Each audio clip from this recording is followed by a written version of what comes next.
Okay, welcome back.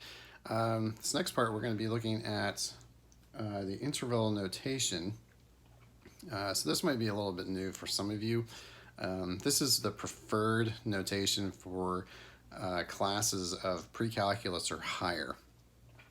So the interval notation is like a shorthand notation for inequalities. So you don't have to use like the less than or the greater than or equal to symbol. You can use interval notation to denote the same thing, which is especially useful when you have like multiple sets of numbers. So that way you're not stringing all these inequalities everywhere and it gets to be visually confusing. So interval notation, you don't want to confuse it with like a coordinate. We're not talking about x and y in here together. It's just one number or one variable, usually x. But it doesn't have to be. It can be t or y or whatever it wants. It's just not a point. But there are going to be two numbers inside of these. So we have several options. One of them is the open interval. So parentheses on both sides. Closed interval you denote with brackets. Or you could have one of each, one side open or one side closed. So we'll get into knowing which one is which in a minute.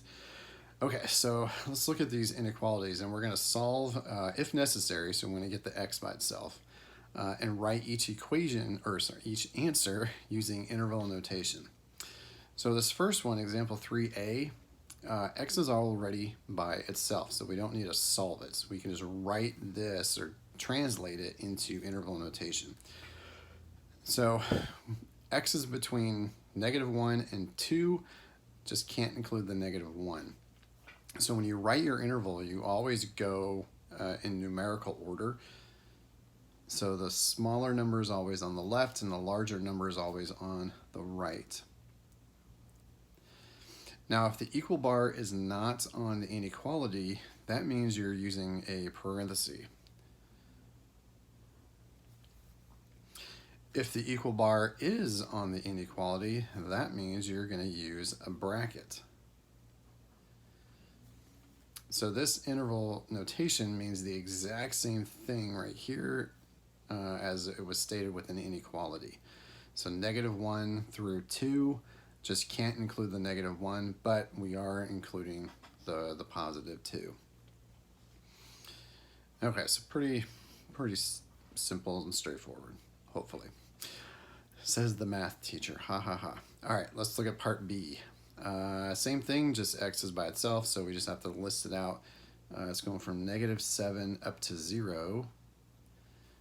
We're going to include the -7, so it gets a bracket.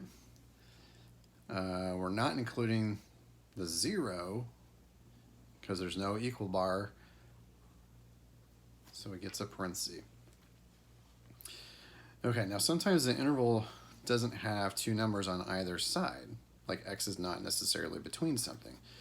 So this one, it's just 4 or smaller. So 4 is the biggest number it can be, so it goes on the right. And there's an equal bar, so it gets a bracket. But there's no like lower limit to x. Like it just keeps getting more and more and more, or smaller and smaller and smaller, and it keeps going off to like negative infinity. Just shoots down the number line all the way to the left, and it never ever stops. And the infinities, whether it's positive or negative, they always get a parenthesis. Okay, let's go on to part D. Now this is where we get a little, the fun starts to happen, because now you got to solve for x. So just like an equation, get the x by itself. So we're going to add 7, divide by 3. Whoops, and I turn the inequality just because, who knows. So x is just greater than 4. So x is bigger than 4. So there's no upper bound, so it just shoots off to positive infinity. And there's no equal bar, so the 4 also gets a parenthesis. Okay, let's do this one pretty quick. Let's move x's to the left.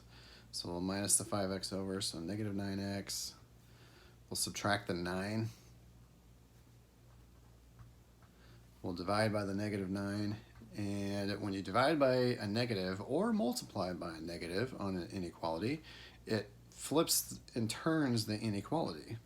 So this is now going to be less than 3. So 3 is the biggest it could possibly be. You just can't include it.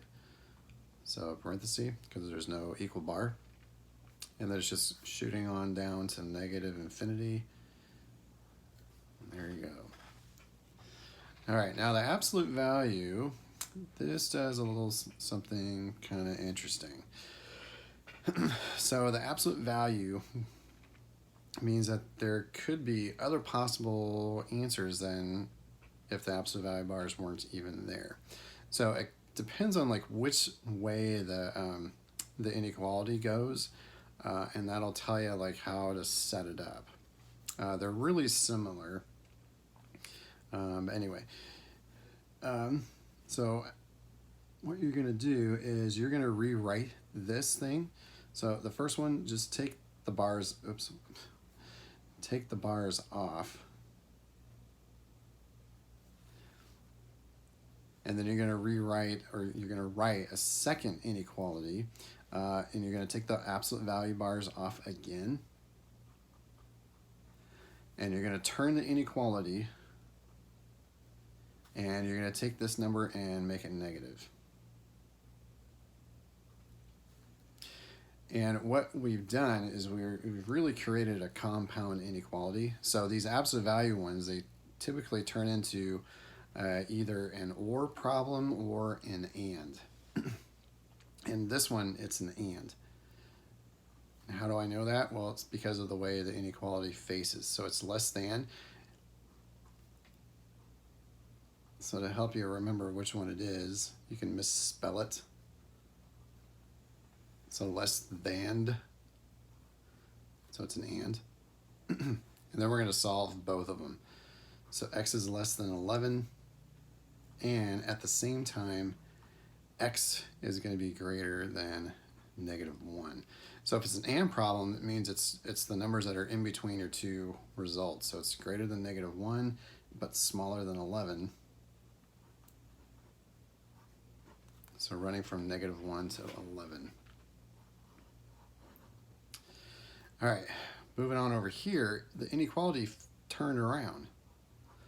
It's the same exact problem, just the inequality faces the other direction. So with this when it's facing this way, it's a greater than. But we can misspell this one too, because it can't be the same thing. It can't be and if it's different. So this would be greater. So this is an or. So the or problems means that you're going to have like two different sets of numbers that could work. Because it doesn't have to work in both inequalities. It just has to work in one set or the other one. So we're going to set it up almost the same exact way. So the first one, just take the bars off. But now instead of and, you're going to put or. And then for the second inequality, take the bars off.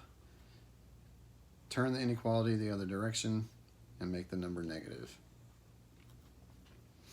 And then just solve them again. So x is greater than 11, or x could be less than -1.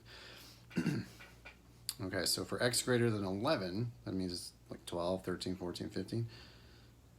That would be 12 to, oh my gosh, wow. 11 to infinity.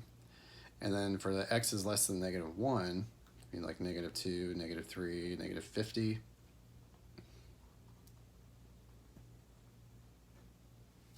So negative infinity to -1. And since it's both sets, it's the union of the two.